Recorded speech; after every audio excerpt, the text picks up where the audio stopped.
नमस्कार दोस्तों, हम लेकर आ चुके हैं आप लोगों के लिए 20 मिनट में सुबह की 50 ताज़ा और बड़ी ख़बरें बताएंगे। दोस्तों, आखिरकार क्यों बीजेपी के ऊपर हमलावर होगा अरविंद केजरीवाल। केजरीवाल बोले बीजेपी सिर्फ विपक्ष को डराकर ईडी और सीबीआई के ज़रिए ख़त्म करना चाहती है। आखिरकार क्यों दोस्तों भारतीय जनता पार्टी के ख़िलाफ़ खोला ओवैसी ने मोर्चा। ओवैसी बोले मुसलमानों जाग जाओ, अब सोच समझ कर वोट दो, किसको दे रहा हो। और क्यों राहुल गांधी ने बीजेपी और आरएसएस को ले लिया लपेटे में, कहा ये दोनों फैला रहे हैं देश में नफरत। आखिरकार कैसे दोस्तों प्रधानमंत्री नरेंद्र मोदी के खिलाफ भड़क गए अखिलेश यादव, कहा इंडिया गठबंधन को तोड़ने की कोशिश में है बीजेपी। और क्यों मल्लिकार्जुन खड़गे और दोस्तों केजरीवाल आ गए साथ साथ, बीजेपी को घेर लिया। तमाम मुद्दों पर होगी बात, लेकिन उससे पहले अगर आपने अब तक हमारे चैनल को सब्सक्राइब नहीं किया है जल्दी से कर लीजिए। पास में एक घंटी आएगी, इसको भी दबाइए ताकि हर वीडियो की अपडेट आप तक पहुंच पाए। दरअसल दोस्तों आपको बता दें चले, बीजेपी के ऊपर जमकर भड़के राहुल गांधी बोले बीजेपी और आरएसएस दोनों मिलकर फैला रहे हैं देश में नफरत। राहुल गांधी ने कहा कि बीजेपी का सपना चकनाचूर हो जाएगा जो वो देश में नफरत फैलाने का सोच रही है। दरअसल राहुल गांधी ने दावा किया है कि जो लोग देश में नफरत फैलाने की सोच रखते हैं उनका कभी भला नहीं होगा। दोस्तों यही नहीं, राहुल गांधी ने दावा किया है कि फ़िलहाल पीएम नरेंद्र मोदी खास करके देश की परिस्थितियों में जो हो रहा है उसको लेकर भड़ास निकाली है। राहुल गांधी ने कहा कि देश में हम प्यार बांट कर रहेंगे, जो लोग नफरत फैला रहे हैं, जो नफरत की राजनीति कर रहे हैं उनको सत्ता से बाहर करेंगे। राहुल गांधी के ये दावे दोस्तों कितने सही हैं ये तो आप अच्छे से जानते हैं। राहुल गांधी ने साफ कहा कि फ़िलहाल देश की राजनीति को बीजेपी ख़त्म करना चाहती है, देश की अखंडता भाईचारे को। उन्होंने कहा कि आरएसएस और बीजेपी दोनों मिलकर लोगों पर अपनी विचारधारा थोपने का काम कर रहे हैं। खास कर जो लोग दोस्तों हिंदू मुसलमान नहीं करते उनको भी ज़बरदस्ती इसमें घुसेड़ने की कोशिश की जा रही है। और राहुल गांधी ने कहीं ना कहीं बीजेपी को लपेटे में ले लिया है। आपको बता दें चले दोस्तों अरविंद केजरीवाल ने निकाली बीजेपी के ऊपर भड़ास। केजरीवाल बोले अगर आज के आज जो है बीजेपी ईडी और सीबीआई की कार्रवाई बंद कर दे तो आज के आज ही वसुंधरा राजे और शिवराज सिंह चौहान अपनी अलग पार्टी बना लेंगे। दरअसल दोस्तों कई नेता तो बीजेपी के पास मजबूरी में टिके क्योंकि इन सबको पता है दोस्तों अगर ये बीजेपी में नहीं रहे तो बीजेपी इनके ऊपर ईडी और सीबीआई लगा देगी, अगर ये बीजेपी भूले से भी छोड़कर चलेगा। और ये आप भी जानते हैं कि ये बात सच है, जो लोग बीजेपी को छोड़कर चले जाते हैं या जो बीजेपी से दगाबाजी करते हैं या फिर वो अपने हक के लिए चले जाते हैं तो बीजेपी उनसे बदला लेती है। और ये बात बिल्कुल सच कही केजरीवाल ने कि अगर आज दोस्तों ईडी सीबीआई की कार्रवाइयाँ बंद हो जाएं तो शिवराज सिंह चौहान और वसुंधरा राजे सबसे पहले बीजेपी छोड़कर निकलेंगे और किसी और पार्टी को ज्वाइन कर लेंगे। कई ऐसे नेता हैं जो बीजेपी को छोड़ना चाहते हैं लेकिन डर के मारे नहीं छोड़ते क्योंकि उन्हें पता है कि मोदी और शाह दोनों के साथ लोगों के साथ क्या कर रहा है, विपक्ष के साथ भी फिर उनके साथ भी यही होगा।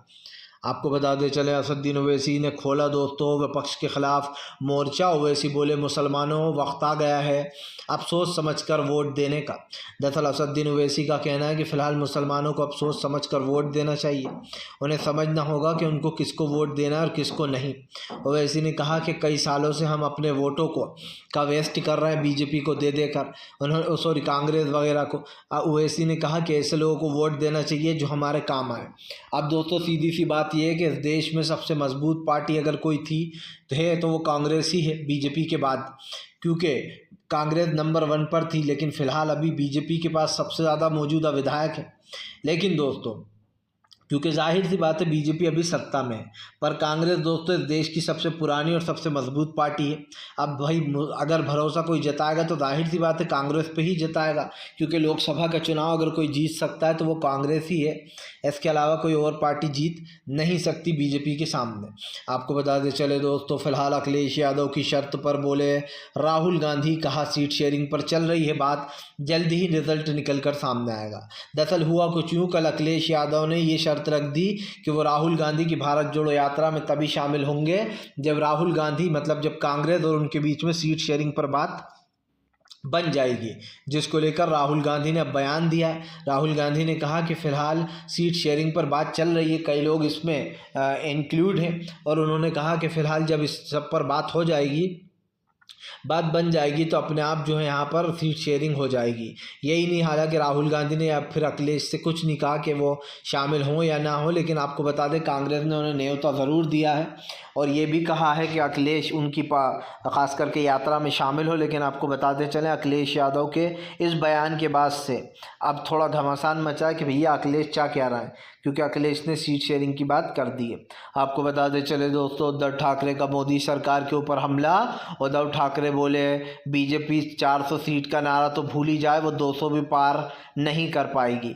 दरअसल आपको बताते चले दोस्तों, मोदी सरकार के बड़े दावे पर उद्धव ठाकरे ने पानी फेर दिया। उद्धव ठाकरे ने मोदी सरकार के बड़े दावे 400 वाले दावे पर जमकर हमला बोला। उद्धव ठाकरे ने कहा कि मोदी सरकार सपना देख रही है, वो 200 सीटें भी पार नहीं कर पाएगी। दरअसल दोस्तों बीजेपी का सिर्फ एक ही मकसद होता है, लोगों में इतना भ्रम फैला दो, इतना झूठ फैला दो कि उसको पचाना मुश्किल हो जाए।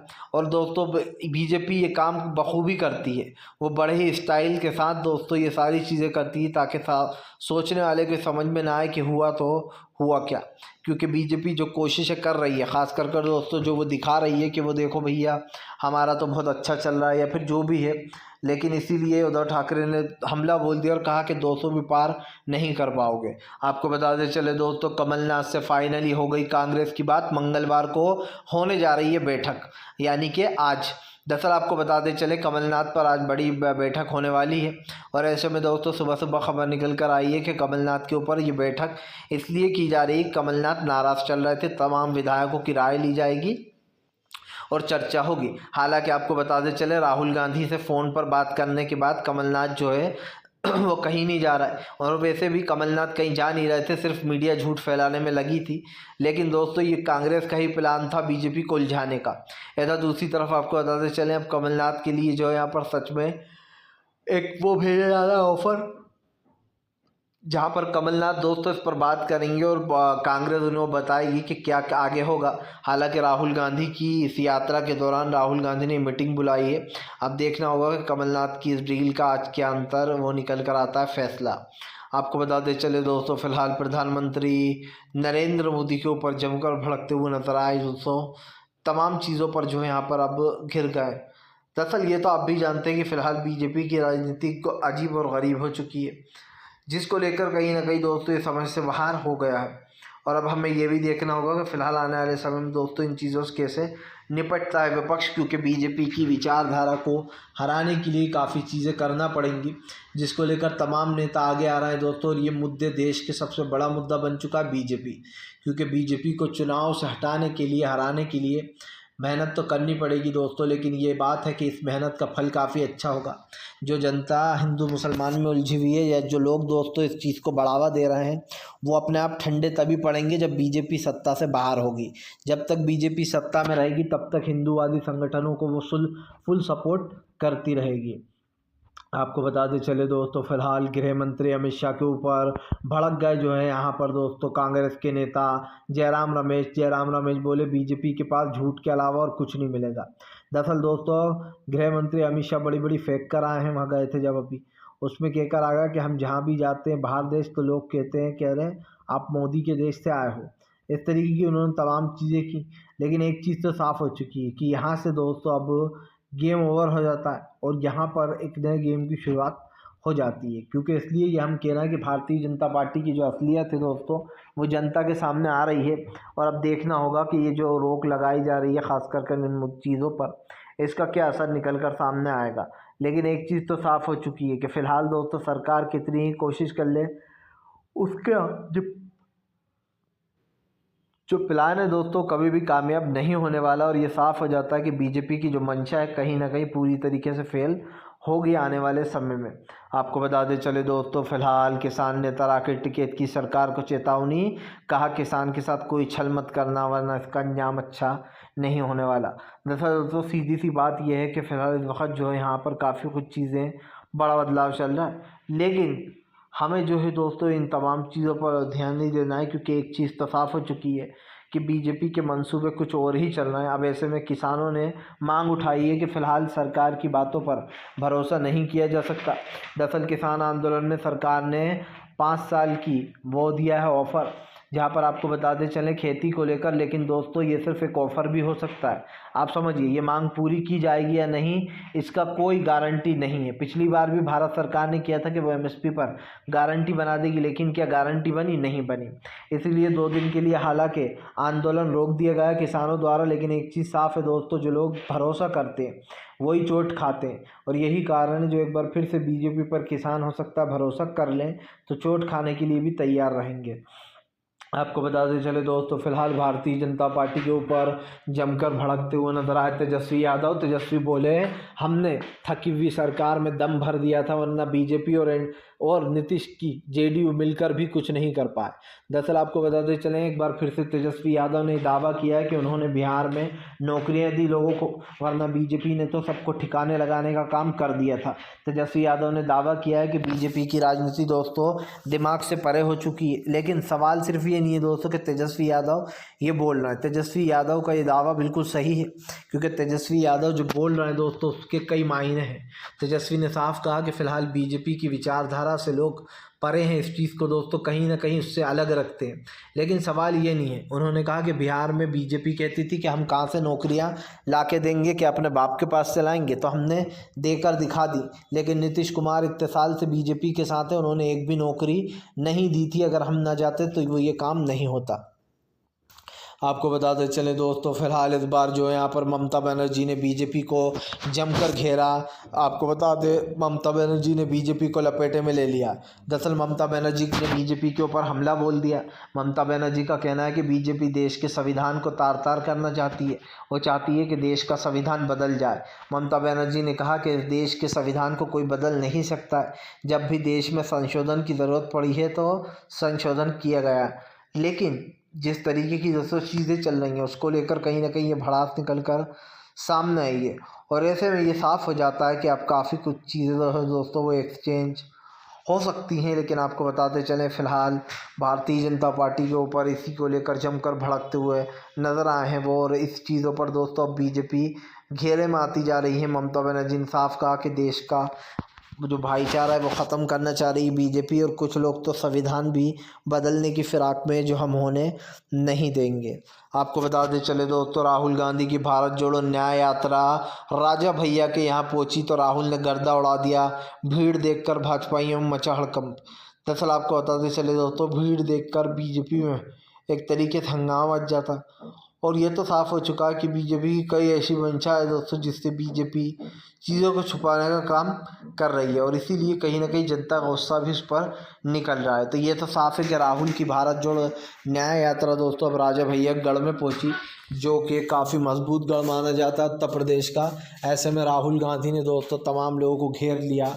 राहुल के इस दाव से दोस्तों बीजेपी पूरी तरीके से चारों खाने चित हो चुकी है, क्योंकि राहुल गांधी की भारत जोड़ो यात्रा में जिस तरीके से जन सैलाब उमड़ रहा है, लोग दोस्तों उनका साथ दे रहे हैं। इससे ये कहना गलत नहीं होगा कि फ़िलहाल राहुल गांधी को लोगों का प्यार और सपोर्ट काफ़ी मिल रहा है, जिससे अब राहुल गांधी की यात्रा और भी ज़्यादा मजबूत हो गई है दोस्तों, और भी ज़्यादा शक्तिशाली हो गई है। आपको बताते चले दोस्तों, हमास इजराइल की जंग के बीच में हमास ने इजराइल के कई ठिकानों को कर दिया तबाह दोस्तों। जी हाँ, इजराइल के कई टैंकों को भी लिया अपने निशाने पर। दरअसल आपको बताते चले, हमास इजराइल की जंग के बीच में फिर से एक बार एक नया मोड़ आ गया है, जहाँ पर दोस्तों हमास ने इजराइल के 2 ठिकानों को उड़ा डाला है, और उसके साथ साथ उसके कई टैंकों को भी नष्ट कर दिया। दोस्तों सीधी सी बात यह है, इजराइल हमास के झगड़े काफ़ी आगे तक जा रहे हैं, लेकिन सवाल सिर्फ ये नहीं है। इजराइल हमास के इस जंग के बीच में हमास ने साबित किया है कि वो इजराइल के ऊपर दोस्तों 2 गुनी ताकत से भारी पड़ रहा है। सब जानते हैं दोस्तों, इजराइल हमास की ये जंग काफ़ी मायने रखती है, क्योंकि इजराइल के पास इस वक्त दोस्तों कुछ नहीं है, लेकिन हमास के पास बहुत कुछ है इजराइल को तबाह करने के लिए। और इसीलिए दोस्तों हमास के इस कदम से इजराइल जो बैकफुट पर आ गया है। अब साफ दिखाई दे रहा है कि हमास जो है दोस्तों पूरी तरीके से एक्सपोज होता हुआ नज़र आएगा, क्योंकि इजराइल की तमाम चीज़ें जो हैं वो हमास पर भारी पड़ रही हैं, और ये साफ़ हो जाता है कि इजराइल हमास की इस जंग में हमास जीतेगा दोस्तों।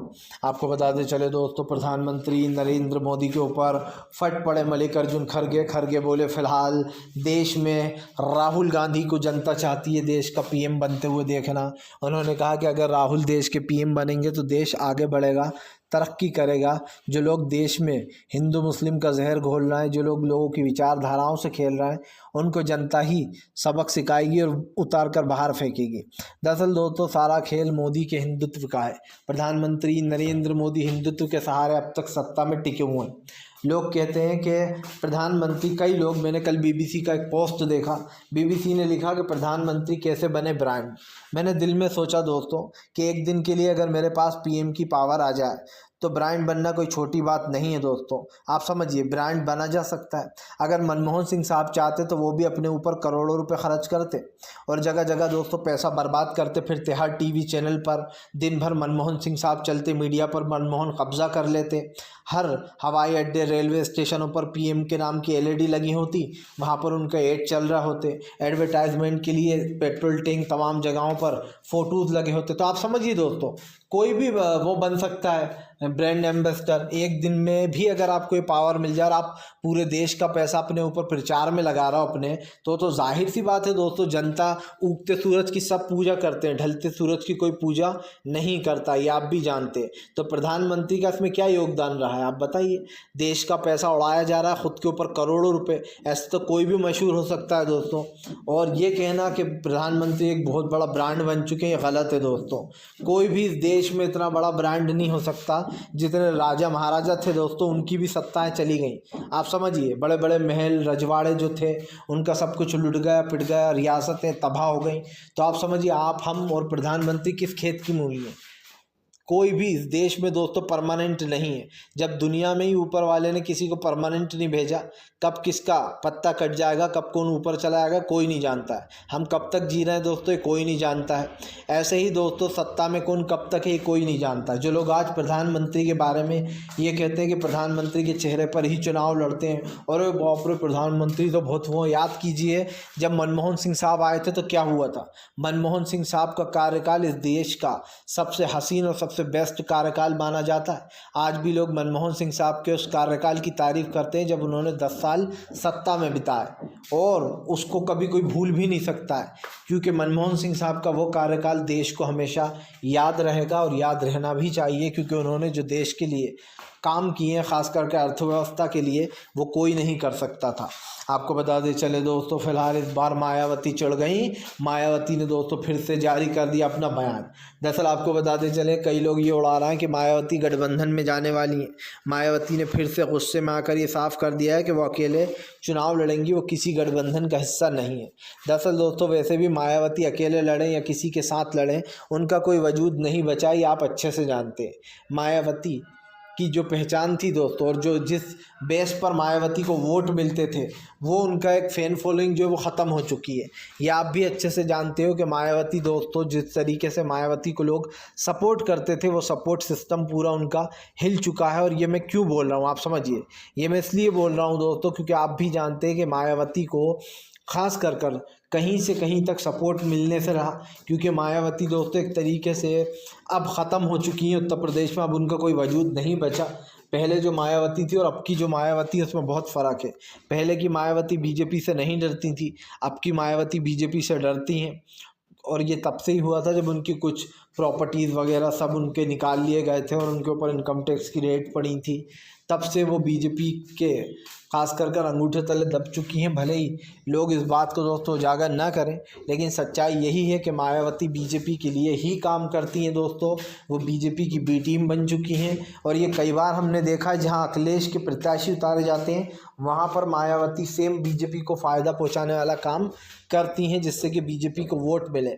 और आप देखना, इंडिया गठबंधन के अगेंस्ट भी इसीलिए चुनाव लड़ रही हैं वो, ताकि बीजेपी का फ़ायदा करा सके। तो आप समझ सकते हैं कि मायावती दोस्तों सिर्फ एक नाम रह गया है। उत्तर प्रदेश में उनका कोई दम नहीं है उनकी पार्टी का, जहां पर ये साफ दिखाई दे सकता है। लेकिन एक चीज़ साफ़ हो चुकी है, मायावती इंडिया गठबंधन में शामिल हो या ना हो, इससे कोई फ़र्क नहीं पड़ने वाला, क्योंकि इंडिया गठबंधन वैसे भी दोस्तों मायावती को अपने पाले में नहीं लेगा। ये सब जानते हैं कि मायावती नुकसान पहुंचाएंगी इंडिया गठबंधन को, इसलिए कहीं ना कहीं ये साफ़ हो चुका है। फिलहाल दोस्तों हम तो यही कहेंगे, अगर आपको हमारा वीडियो अच्छा लगता है तो इसको लाइक करें, चैनल पे पहली बार आए सब्सक्राइब करें, ताकि ऐसे वीडियो आपको आगे भी मिलते रहें और आप हमसे